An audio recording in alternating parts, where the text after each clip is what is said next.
হাজার হাজার মানুষের কাছে জিজ্ঞেস করি, আগে সরকার থাকা মানে আওয়ামী লীগ সরকার থাকা অবস্থায় চাঁদাবাজি হয়েছিল না হয়নি? এখনো কি হচ্ছে না হচ্ছে না? বুঝে শুনে বলবেন। এখনো কি চাঁদাবাজি চলছে? চলছে। জোরে বলেন চলছে। এই চাঁদাবাজির সঙ্গে বাংলাদেশ জামাত ইসলামের কোন নেতা কর্মী জড়িত আছে? আপনি দয়া করে নামটা আমার কাছে লিখে দেন। কেউ নাই বললে হবে না, দুই একজন থাকলেও থাকতে পারে। আপনারা জয়পুরহাটের মানুষ স্পষ্ট করে কথা যদি না বলতে পারেন, বাংলাদেশ জামাত ইসলামীর কোন নেতা কর্মী চাঁদাবাজির সঙ্গে জড়িত, নাম ঠিকানা আমাকে বলুন অথবা ফোনে আমাকে জানিয়ে দেবেন। আমি ফজলু ভাইকে বলবো, যদি এই চাঁদাবাজিদের নিয়ন্ত্রণ করতে না পারে, বাংলাদেশ জামাত ইসলামীর ক্ষমতায় যাওয়ার দরকার নাই। আওয়ামী লীগের সময় পুকুর দখল হয়েছে না হয়নি? এখনো হচ্ছে। দোকান লুটপাট হয়েছে না হয়নি? এখনো হচ্ছে। কারা করছে? ফেরেশতা জিবরাইল আর আজরাইল। নিশ্চয়ই এই দলের সঙ্গে কোনো না কোনো দল জড়িত। তাহলে ক্ষমতায় যাওয়ার আগে যদি চাঁদাবাজি শুরু হয়, এই জামাত ইসলাম যদি ক্ষমতায় যাওয়ার আগে চাঁদাবাজি করে, এই জামাত ইসলাম ক্ষমতায় গেলে এই দেশটা আওয়ামী লীগের মতন করবে। এই বিএনপি যদি ক্ষমতায় যাওয়ার আগে চাঁদাবাজি করে, তাহলে এই বিএনপি ক্ষমতায় যাওয়ার পরে আবার আওয়ামী লীগের মতন অবস্থা সে শুরু হয়ে যাবে। তাহলে আওয়ামী লীগের তারাই লাভ কি? শেখ হাসিনা দাওয়াত করে আবার চলে আসুক। কি কথা বলেন, কথা বলেন, কথা বলেন, আমার কথা বোঝেন, আমার কথা বোঝেন। তারেক জিয়া বলতেছে চাঁদাবাজি ধরে থানায় দাও, আমিরে জামাত বলতেছে চাঁদাবাজি ধরে থানায় দাও। তাহলে সব পার্টিতে বলছে চাঁদাবাজি ধরে থানায় দাও, তাহলে চাঁদাবাজি করতেছ কারা? সেদিন গত পরশু দিনের আগের দিন এক দলের এক সেক্রেটারি না সভাপতি, তিনি তার দলের কর্মীদের দাওয়াত করেছে, করে রাতের বেলা আর একজনের বাড়িতে গরু চুরি করে নিয়ে আসে। দলের নাম বলেন কেন? বলেন জামাত। কারণ জামাত ইসলামের দোষ দিতে এদেশের মানুষের মুখে মুখে বাধা না। কথা বলেন ঠিক না বেঠিক? আগে বলতো রক কাটা, এখন একদল বলতেছে রক কাটা। তাহলে দেশের ভিতরে এই আন্দোলন করে লাভ হইল কি? তো ওই বিএনপি এখন সেই লিডারের বাড়িতে গরু জবাই করে কাটাকাটি হচ্ছে। এখন গ্রামের লোক যেই দেখতেছে যে লিডারের বাড়িতে গরু জবাই করে কাটাকাটি হচ্ছে, এখন লিডার মানুষ তো কিছু বলা যায় না, ক্ষমতায় যাবো ভাব, এই জন্য কিছু বলা যায় না। পরের দিন খাওয়া দাওয়া হয়ে যাওয়ার পরে পুলিশ নিয়ে ভেরিফিকেশন করে দেখা গেল সেই ওই লোকের গরু চামড়া। ওনার স্ত্রী একজন মহিলা নেত্রী, উনি একজন ইউনিয়নের নেত্রী, দুইজনকে ধরে পুলিশে হ্যান্ডকাপ করে থানায় নিয়ে গেছে। বাংলাদেশ জামাত ইসলামী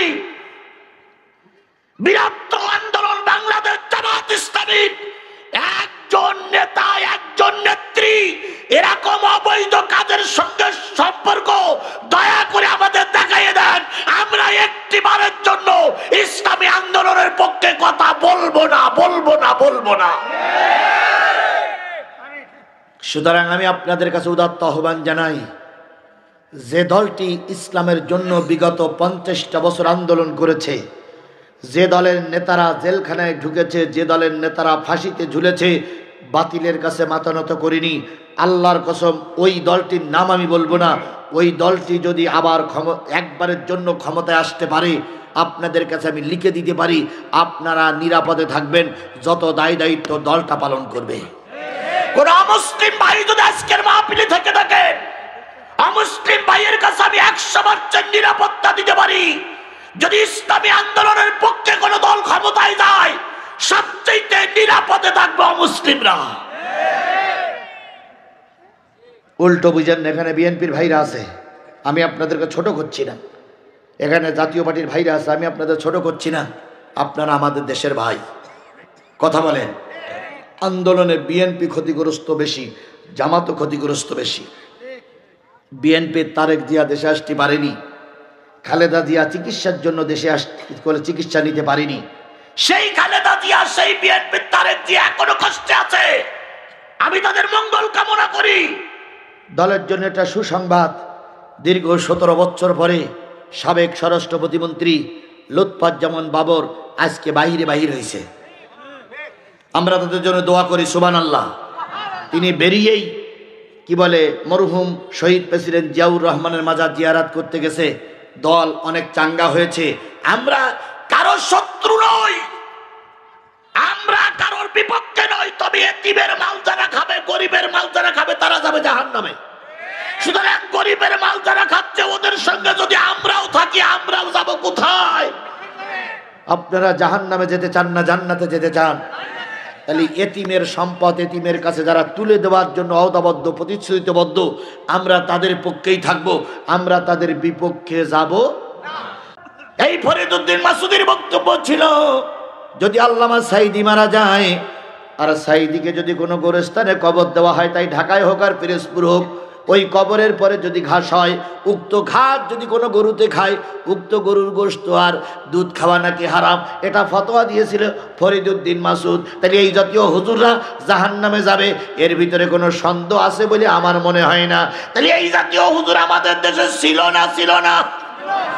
একজন হুজুর সর্বপ্রথম আল্লামা সাইদি নিজামীর বিরুদ্ধে মামলা দিয়েছিল, সেই হুজুরটার নাম কি?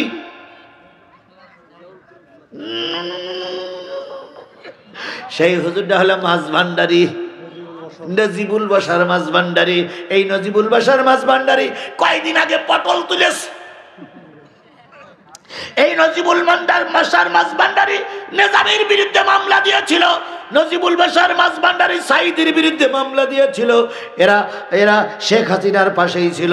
সুতরাং একদলীয় আলেম, একদল আলেম যদি জাহান্নামে যায়, একদল টুপিওয়ালারা যদি ধর্মের রাজনীতি না করার কারণে জাহান্নামে যায়, তাহলে এরা যাবে জাহান্নামে।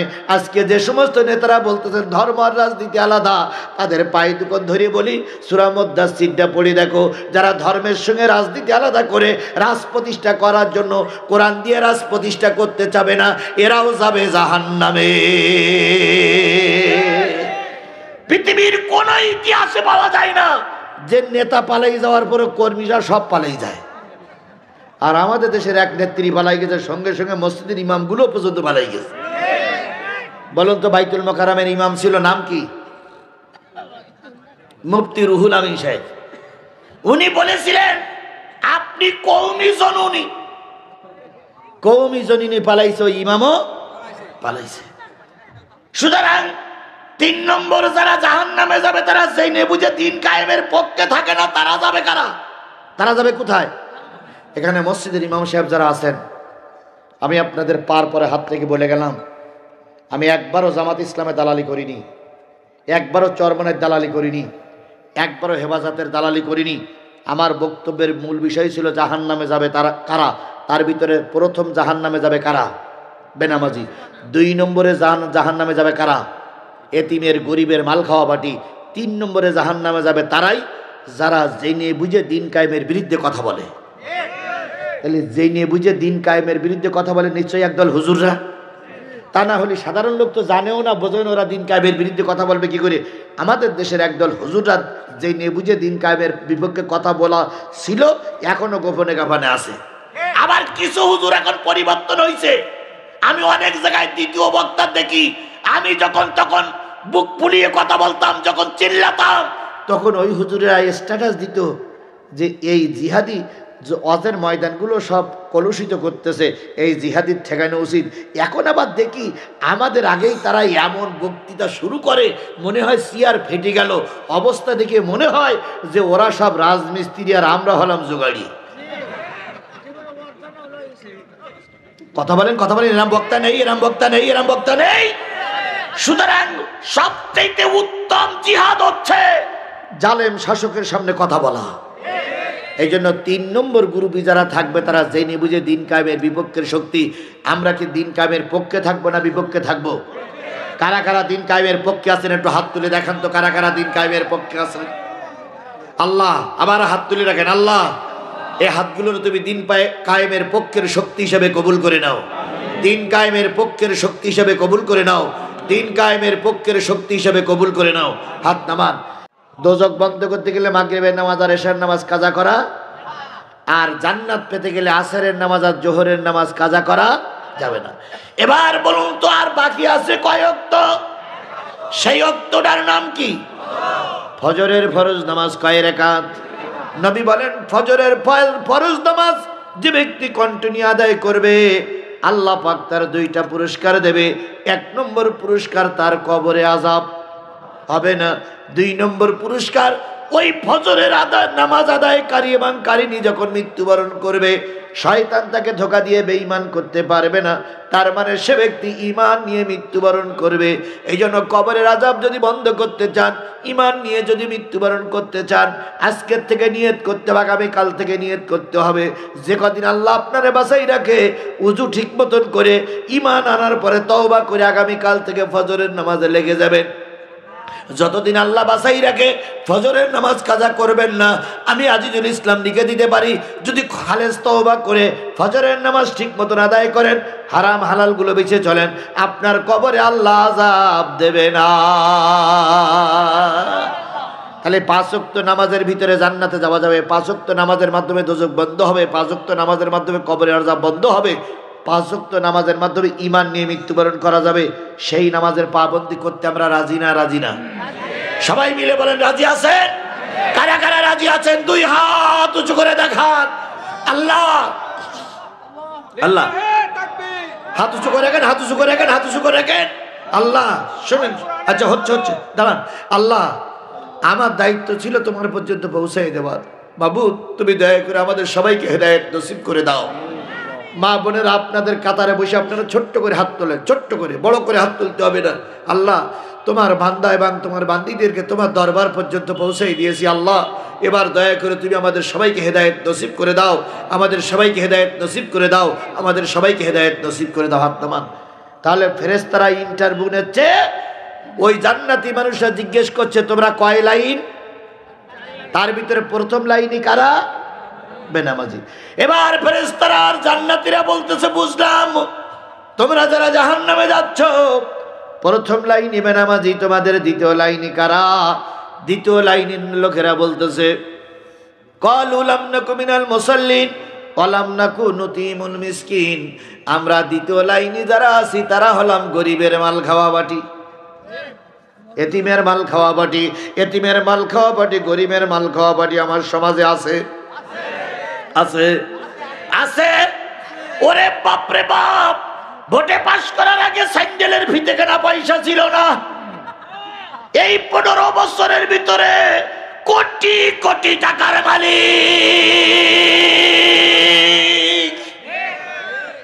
এরকম নেতা কি বাসবিবিতে আছে? এরকম নেতা কি জয়পুরহাটে আছে? গৃহায়ন ও পূর্তমন্ত্রী সাবেক, সমস্ত পৃথিবীতে তার 1300 বাড়ি। কত? 1300 বাড়ি। একটা মানুষের বসবাস করতে গেলে কয়টা বাড়ি লাগে? আর তার লেগেছে কত? 1300 বাড়ি। বাংলাদেশের সাংবাদিকরা এক জায়গায় জোট হয়ে হিসেব করে দেখেছে এই গরিবের মাল খাওয়া পার্টি 1300 বাড়ি বানিয়েছে। এই 1300 বাড়ি যদি বিদেশ থেকে ফিরত এনে বাংলাদেশে বিক্রি করা যায় তাহলে এই 1300 বাড়ি বিক্রি করা দিয়ে 5-4টে পদ্মা সেতু করা যাবে। তাহলে এক মন্ত্রী যদি 4টে পদ্মা সেতু খেয়ে থাকে তাহলে 60টা মন্ত্রী কত পদ্মা সেতু খেয়েছে? কথা বলেন, কথা বলেন, কথা বলেন। আর এরাই বলে আমরা জনগণের দরদি। বিগত 15.5 বছরে যে মালগুলো বিদেশে পাচার হয়েছে এই মালগুলো যদি সব ফিরত আনা যায় বাংলাদেশে 10 বছরে কোনো জাতীয় সংসদের বাজেট পাস করা লাগবে না। 10 বছর মানুষ ট্যাগের পরে ট্যাগ দিয়ে বসে বসে খাবে। এই 10 বছরের দেশের খাওয়া ওরা খেয়ে বিদায় নিয়েছে, তার মানে 10টা বাংলাদেশ ওদের পেটের মধ্যে।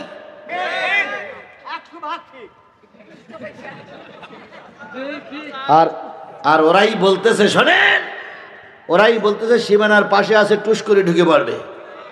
আবার আরেকটা গুজব তুলেছে 20 তারিখে নাকি আসবে। এটা গুজব তুলেছে 20 তারিখে আসবে। ভারতের এক মহিলা সাংবাদিক ভারতের বিজেপির এক নেতা বলতেছে বাংলাদেশের লোক দেখো 20 তারিখে কি হয়, 20 তারিখে কি হয়, 20 তারিখে কি হয়, ওরা নাকি 20 তারিখ আবার আসবে।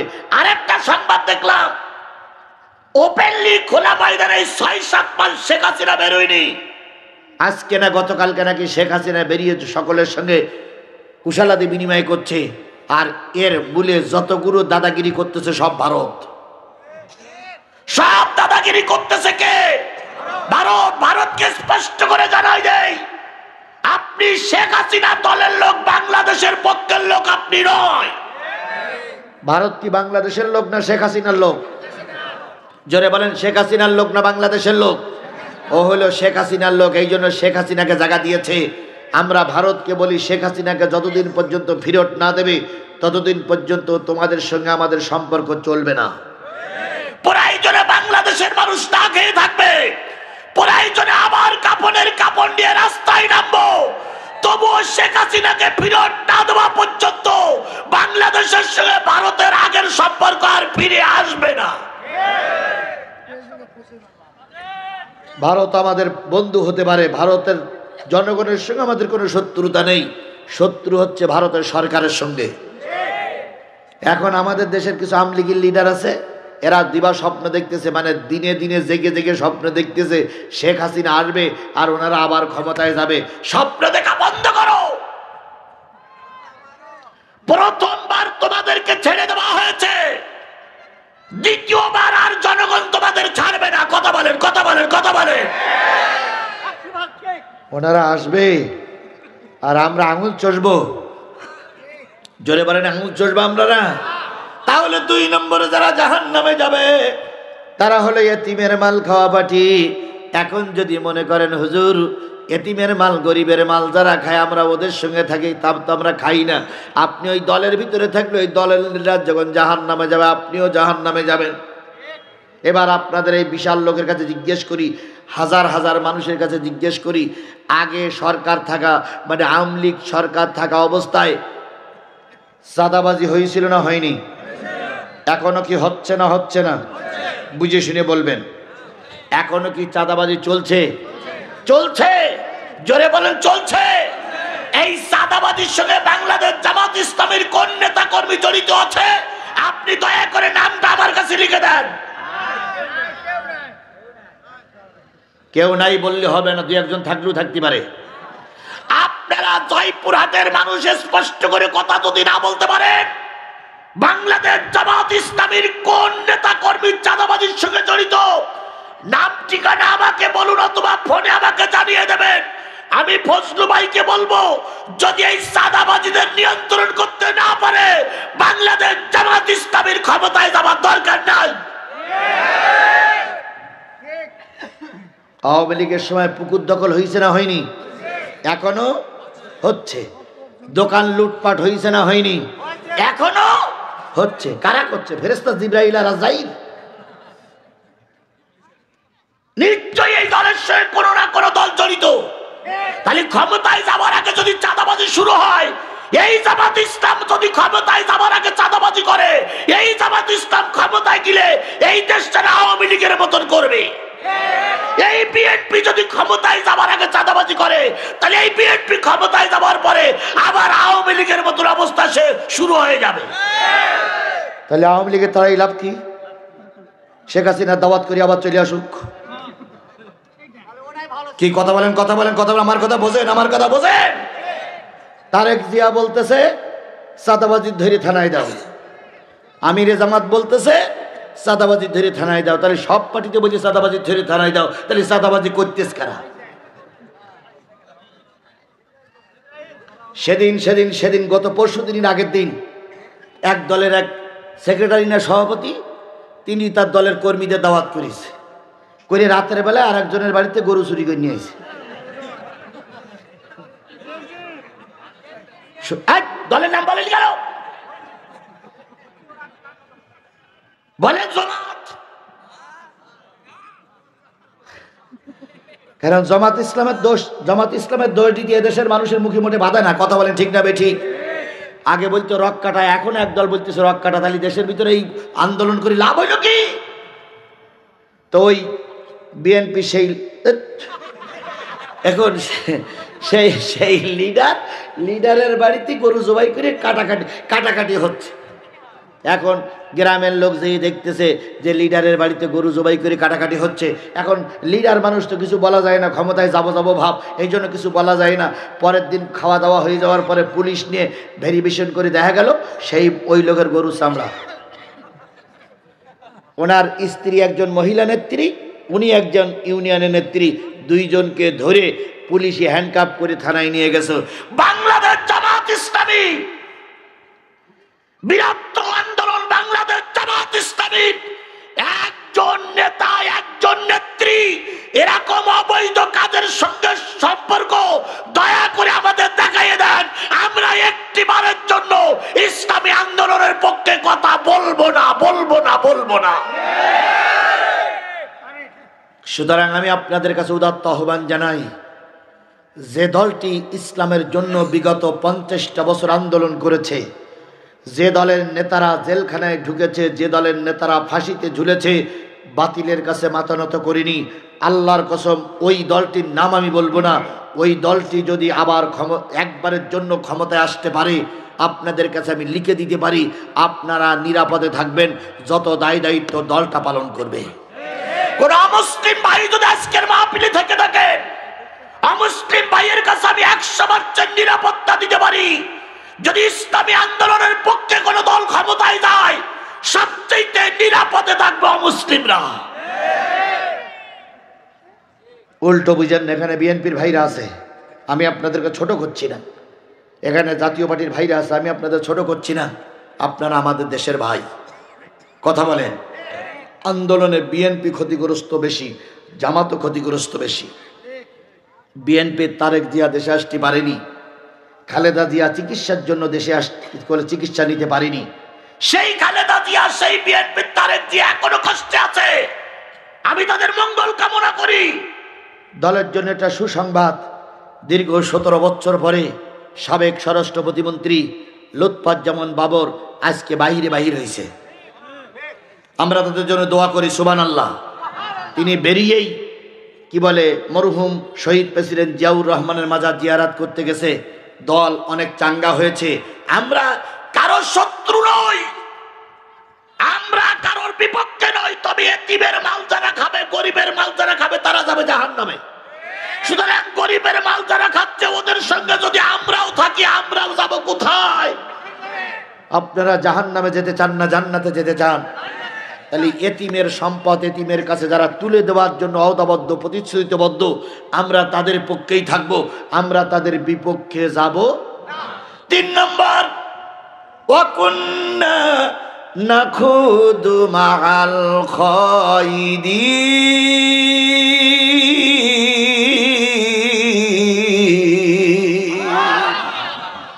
এতক্ষণ চলে গেছেন দুঃখ নেই, এবার চলে গেলে আমার দুঃখ লাগবে, কারণ এবার খুব মূল পয়েন্টের আলোচনা। ফেরেশতারা বলবে 3 নম্বর দলে কারা? জান্নাতীরা বলবে 3 নম্বর দলে কারা? দেখে দুঃখে মনে হয় তুমি তো একজন বক্তা ছিলে, অথচ জাহান্নামে আসলে কেন? দেখে মনে হয় তুমি একজন পীর সাহেব ছিলে, জাহান্নামে আসলে কেন? দেখে তো মনে হচ্ছে তুমি একজন মসজিদের ইমাম সাহেব ছিলে, তুমি জাহান্নামে আসলে কেন? তখন এই 3য় লাইনে দাঁড়াই আছে কিছু হুজুর, 3য় লাইনে দাঁড়াই আছে কিছু বুজুর্গ, 3য় লাইনে দাঁড়াই আছে কিছু বক্তা, 3য় লাইনে দাঁড়াই আছে কিছু প্রিন্সিপাল, 3য় লাইনে দাঁড়াই আছে কিছু মুহতামিম। ওরা বলবে, ও আল্লাহর ফেরেশতারা, ও জান্নাতি ভাইরা, আমরা সবাই জানতাম, কিন্তু আমরা ওই অন্যায়কারীদের সঙ্গে মিশে অন্যায় কাজ করতাম, আমরা দিন কায়েমের পক্ষে ছিলাম না। কথাটা শেষ করতে আর 5টা মিনিট দেবেন না? আপনারা 5টা মিনিট দেবেন না? 5টা মিনিট দেবেন না? খেয়াল করি, খুব গুরুত্বপূর্ণ কথা, খেয়াল করি। তাহলে 3 নম্বর দলে যারা আছে, তারা জেনে বুঝে দিন কায়েমের বিরোধিতা করে। এ গ্রুপ আমাদের সামনে আছে না নাই? আরো জোরে বলেন, আছে না নাই? এই গ্রুপের ভিতরে আছে একদল পীর সাহেব, একদল হুজুর, একদল বক্তা, একদল ইমাম। এবার বলুন তো, আমাদের দেশের যতগুলো পীর সাহেব আছে, যতগুলো বক্তা আছে, যতগুলো ইমাম আছে, সবাই কি দিন কায়েমের পক্ষে? আরো জোরে বলেন দিন কায়েমের পক্ষে। আল্লাহর কসম, সব হুজুরগুলো যদি দিন কায়েমের পক্ষে থাকতো, আল্লামা সাঈদীর 13 বছর জেলে থাকা লাগতো না।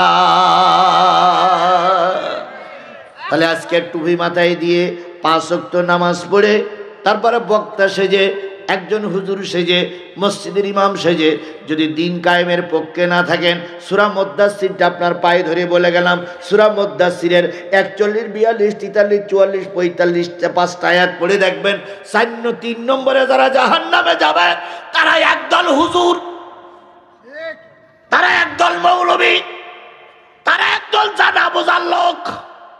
এরা যাবে জাহান্নামে, কারণ এরা জেনেও মানত না। এই দলে যে হুজুরগুলো ছিল তার ভিতরে একটা হুজুর ছিল ফরিদউদ্দিন মাসুদ। আবার ওনার নামের শেষে লিখতো দামাতুহুম বারকাতুহুমুল আলিয়া। দয়াকারে বিসর্গ, ময়াকারে বিসর্গ, আয়াকারে বিসর্গ, জয়াকারে বিসর্গ, তার মানে দামাতুহুম বারকাতুহুমুল আলিয়া জান্নাতিয়া। এদের নামের শেষে দেখবেন ওই রকম লেগে দা মা আ উ কু কা।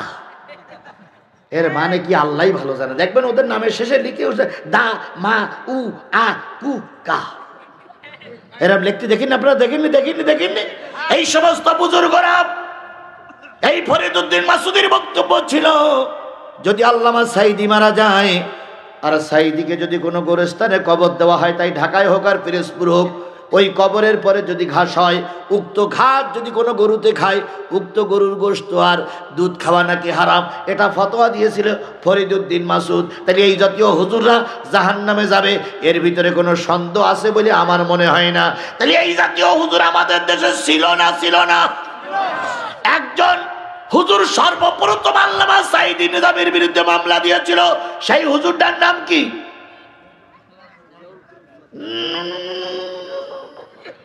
সেই হুজুরটা হলো মাঝভান্ডারী, নজিবুল বাশার মাঝভান্ডারী। এই নজিবুল বাশার মাঝভান্ডারী কয়েকদিন আগে পটল তুলেছে। এই নজিবুল বাশার মাঝভান্ডারী নিজামীর বিরুদ্ধে মামলা দিয়েছিল, নজিবুল বাশার মাঝভান্ডারী সাঈদীর বিরুদ্ধে মামলা দিয়েছিল। এরা শেখ হাসিনার পাশেই ছিল। সুতরাং একদলীয় আলেম, একদল আলেম যদি জাহান্নামে যায়, একদল টুপিওয়ালারা যদি ধর্মের রাজনীতি না করার কারণে জাহান্নামে যায়, তাহলে এরা যাবে জাহান্নামে। আজকে যে সমস্ত নেতারা বলতেছেন ধর্ম আর রাজনীতি আলাদা, তাদের পায়ে দুটো ধরে বলি, সূরা মুদ্দাসসিরটা পড়ে দেখো। যারা ধর্মের সঙ্গে রাজনীতি আলাদা করে রাজ প্রতিষ্ঠা করার জন্য কোরআন দিয়ে রাজ প্রতিষ্ঠা করতে চাবে না, এরাও যাবে জাহান্নামে। পৃথিবীর কোন ইতিহাসে পাওয়া যায় না যে নেতা পালাই যাওয়ার পরে কর্মীরা সব পালাই যায়। আর আমাদের দেশের এক নেত্রী পালাই গেছে, সঙ্গে সঙ্গে মসজিদের ইমামগুলো পর্যন্ত পালাই গেছে। বলুন তো, বাইতুল মোকাররমের ইমাম ছিল, নাম কি? মুফতি রুহুল আমিন সাহেব। উনি বলেছিলেন আপনি কওমি জননী পালাইছে, ইমামও পালাইছে। সুতরাং 3 নম্বর যারা জাহান্নামে যাবে, তারা জেনে বুঝে দিন কায়েমের পক্ষে থাকে না। তারা যাবে কারা? তারা যাবে কোথায়? এখানে মসজিদের ইমাম সাহেব যারা আছেন, আমি আপনাদের পার পরে হাত থেকে বলে গেলাম, আমি একবারও জামাত ইসলামে দালালি করিনি, একবারও চরমনের দালালি করিনি, একবারও হেফাজতের দালালি করিনি। আমার বক্তব্যের মূল বিষয় ছিল জাহান্নামে যাবে তারা কারা। তার ভিতরে প্রথম জাহান্নামে যাবে কারা? বেনামাজি। 2 নম্বরে জাহান্নামে যাবে কারা? এতিমের গরিবের মাল খাওয়া বাটি। 3 নম্বরে জাহান্নামে যাবে তারাই যারা জেনে বুঝে দিন কায়েমের বিরুদ্ধে কথা বলে। তাহলে জেনে বুঝে দিন কায়েমের বিরুদ্ধে কথা বলে নিশ্চয়ই একদল হুজুররা। তা না হলে সাধারণ লোক তো জানেও না, বোঝেন ওরা দিন কায়েমের বিরুদ্ধে কথা বলবে কি করে। আমাদের দেশের একদল হুজুররা জেনে বুঝে দিন কায়েমের বিপক্ষে কথা বলা ছিল, এখনো গোপনে গোপনে আছে। আবার কিছু হুজুর এখন পরিবর্তন হয়েছে। আমি অনেক জায়গায় দ্বিতীয় বক্তা দেখি, আমি যখন তখন বুক ফুলিয়ে কথা বলতাম, যখন চিল্লাতাম, তখন ওই হুজুরেরা স্ট্যাটাস দিত যে এই জিহাদি অজের ময়দানগুলো সব কলুষিত করতেছে, এই জিহাদির ঠেকানো উচিত। এখন আবার দেখি আমাদের আগেই তারা এমন বক্তৃতা শুরু করে, মনে হয় সিয়ার ফেটে গেল। অবস্থা দেখে মনে হয় যে ওরা সব রাজমিস্ত্রি আর আমরা হলাম জোগাড়ি। কথা বলেন, এরাম বক্তা নেই। সুতরাং সবচেয়ে উত্তম জিহাদ হচ্ছে জালেম শাসকের সামনে কথা বলা। এই জন্য ৩ নম্বর গ্রুপে যারা থাকবে তারা জেনে বুঝে দিন কায়েমের বিপক্ষের শক্তি। আমরা কি দিন কায়েমের পক্ষে থাকবো না বিপক্ষে থাকবো? কারা কারা দিন কায়েমের পক্ষে আছেন একটু হাত তুলে দেখান তো, কারা কারা দিন কায়েমের পক্ষে আছেন? আল্লাহ, আবার হাত তুলে রাখেন। আল্লাহ, এই হাতগুলো তুমি দিন কায়েমের পক্ষের শক্তি হিসেবে কবুল করে নাও, দিন কায়েমের পক্ষের শক্তি হিসেবে কবুল করে নাও, দিন কায়েমের পক্ষের শক্তি হিসেবে কবুল করে নাও। হাত নামান। আগামীকাল কিছু লোক আপনাকে প্রশ্ন করবে যে জিহাদি কি আলোচনা করলো। বলুন তো, আমি শুরু করেছিলাম কোন সূরা দিয়ে? কয়টা আয়াত? ৭১ ৭২। আর এর ডিসিশন, এর সলিউশন দিলাম, এর উত্তর দিলাম কোন সূরার আয়াত দিয়ে? কয়টা আয়াত? কয় নম্বর? ৪১ ৪২ ৪৩ ৪৪ ৪৫। কয়টা দোষ পাওয়া গেছে? ৩ গ্রুপ পাওয়া গেছে। আর একটা গ্রুপের নাম কি বলবো না সামনের বছর বলবো? এই বছরেই বলবো, এই বছরেই বলবো। এইবার যারা বসে আছেন সূরা ফাতিহা ইখলাস শরীফ পড়ুন। বাপ মা কবরে যায়নি, তাদের জন্য দোয়া করা দরকার আছে না নাই? ৮ টাকা যাচ্ছি, এবার আপনার বাপ মার জন্য দোয়া হবে। তারপরেও যদি না যান, না দোয়া করে যান, তাহলে কবরের পাড়ে যখন যাবেন বাপ মা তখন বলবে এই দোয়া করিস নি, আবার ওই জায়গায় যা। এই জন্য দোয়া করার জন্য সূরা ফাতিহা পড়ুন, ইখলাস পড়ুন। আমার ভাইয়েরা, ফেরেশতারা জান্নাতি মানুষরা বুঝলো, বলবে বুঝলাম প্রথম লাইনে যারা আছে তারা কারা? বেনামাজি। ২ নম্বর লাইনে যারা আছে তারা গরিবের এতিমের মাল খাওয়া বাটি। ৩ নম্বর লাইনে যারা আছে অকুন্না নাখুদু মাল খায়রিন, এরা হলো দিন কায়েমের বিরোধী শক্তি। এবার ৪র্থ লাইনে তারা কারা আছে একটু পরিচয় বলে দে, আর তো সহ্য হয় না। এবার ৪র্থ লাইনে যারা আছে তারা বলবে ওয়াকুন্না নুকাযযিবু বিয়াউমিদ্দিন।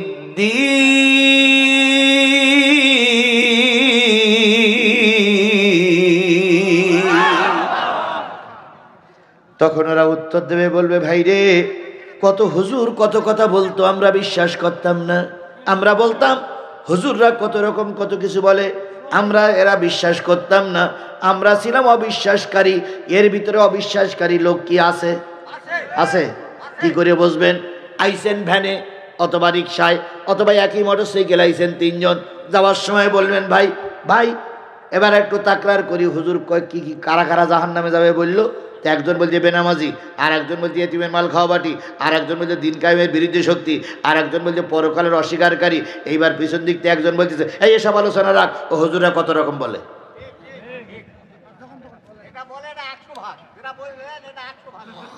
হুজুরা কত রকম বলে। যদি হুজুরাই এতই ভালো হয় তাহলে ওয়াজ করে টাকা নেয় কেন? এদের শেষ প্রশ্ন, যদি হুজুরাই এতই ভালো হয় ওয়াজ করে টাকা নেয় কেন? এ কথা বলা লোক আছে না? আছে না? এই কথা বলেন, আছে না? বুঝতে হবে এগুলোর আল্লাহ জাহান্নামী বানাই রেখেছে। এই জন্য আল্লাহ বলতেছে জানা বোঝার পরে যারা অস্বীকার করে এরাও যাবে জাহান্নামে। তাহলে দিন কায়েম করা, দিন কায়েম করতে হবে, এটা কার বিধান? আকিমুদ্দিন ওয়ালা তাতাফাররাকু ফিহি। যদি এই কথা কেউ অস্বীকার করে ওই রামপন্থী বামপন্থীর দলে যোগ দেয়, তাহলে বুঝতে হবে আল্লাহর ভাষায় ওটাও জাহান্নামী। তাহলে কয় গ্রুপ পাওয়া গেল? ওই গ্রুপের ভিতরে আপনি কি থাকবেন? তাহলে আপনি বেনামাজের ভিতরে থাকবেন না, তাহলে কার কার সঙ্গে থাকবেন? নামাজি লোকেদের সঙ্গে। এতিমের মাল খাওয়া পার্টি জাহান্নামে যাবে, তারা যারা এতিমের মাল খায় না তাদের সঙ্গে থাকবে না ভাই। দিন কায়েমের পক্ষের লোক যারা তাদের সঙ্গে থাকবো, দিন কায়েমে যারা বিরোধী তাদের সঙ্গে থাকবো না। যারা পরকাল অস্বীকার করে তাদের সঙ্গে থাকবো না, যারা পরকাল স্বীকার করে তাদের সঙ্গে থাকবো। ফেরেশতারা এবার ইন্টারভিউ নেওয়ার পরে ওই ফেরেশতারা এবার উত্তর দিয়েছে কি লাদুখুলু আবওয়াবা জাহান্নাম, এই জয়পুরহাটের নেতারা ঢোক ঢোক, এই গোপালগঞ্জি ঢোক, এই ঢাকাইলে ঢোক। কি লাদখুলু আবওয়াবা জাহান্নাম, জাহান্নামে দরজা ঢোক। খালিদিনা ফিহা ফাবি'সা মাসওয়াল মুতাকাব্বিরিন, অনন্তকাল এখানে থাকবি, অনন্তকাল এখানে থাকবি, অনন্তকাল এখানে থাকবি। আর তোরা যে অহংকার করেছিলি না, আমরা পালাই না, আমরা পালানো জাত নই, শেখ হাসিনা পালাই না। আল্লাহ বলবে ফাবি'সা মাসওয়াল মুতাকাব্বিরিন, যারা অহংকার করেছিলি তারাই এর ভিতরে ঢোক। যারা বলেছিল বাংলাদেশ জামাত ইসলামী 10%-এর বেশি ভোট নাই, আমরা এবার আগামীতে ক্ষমতায় যাবো, আল্লাহ বলবে তোরা অহংকারী ঢোক ঢোক।